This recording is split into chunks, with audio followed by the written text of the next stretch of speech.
ఈ సినిమాని మన ముందుకు తీసుకొస్తున్నారు. ఇప్పుడు ముందుగా వంశీ నందిపాటి గారు మాట్లాడతారు. Thank you media. మా ఇంట్లో మా ఆవిడతో కంటే ఎక్కువ మీ అందరితోనే ఎక్కువసేపు నేను ప్రతిరోజు బ్యాక్ టు బ్యాక్ ఏదో ఒకటి కలుస్తూ ఉన్నా. So but happy for that because I always say your all extended family. అదే వాళ్ళకి తెలుసు అది.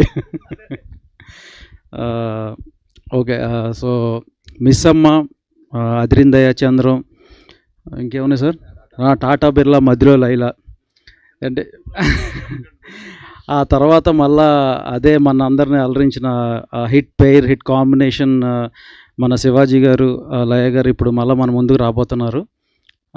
సార్ నాకు కుళ్ళుగా ఉంది కొంచెం మీ ఇద్దరిని చూస్తుంటే, ఎందుకంటే నేను అప్పుడేదో చిన్నవాడిలా ఉండేవాడిని.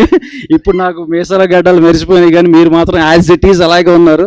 అండ్ లయ గారు నా ఫేవరెట్ యాక్ట్రెస్ అని. సో బట్ అదే, సో కమ్బ్యాక్ అంటే నా ఫేవరెట్ యాక్ట్రెస్తో నేను అసోసియేట్ అవ్వటం నాకు చాలా హ్యాపీగా ఉంది.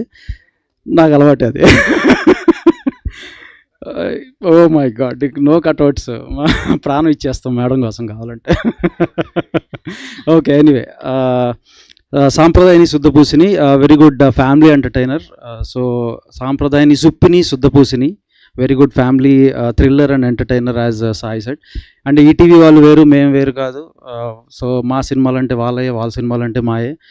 సో ఈటీవీ వాళ్ళు చేసిన సినిమా అంటే ఒక ట్రేడ్ మార్క్ ఉంటుంది. అటువంటి సినిమా మళ్ళీ ఈ సినిమా.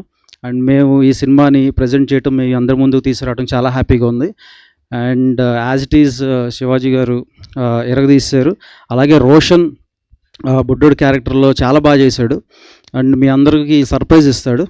అండ్ ఇంకా మన లయ గారి గురించి చెప్పక్కర్లేదు. అప్పుడెప్పుడో ఆమె నందుల్ని పందుల్లా పెంచిందని చాలా చాలా చాలా చాలా వాటిల్లో చూసాము. అంటే ఆమెకి అవును సార్, ఇది ఉంది, కావాలంటే అడగండి అవును.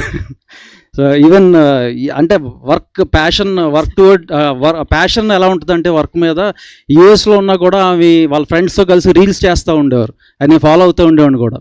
So but anyway, very happy that she's back and her second innings I'm hoping that it will become a great blockbuster for her. As it is ఈ సినిమా కూడా అలాగే బ్లాక్ బస్టర్ అవ్వాలని కోరుకుంటున్నాను. Thank you.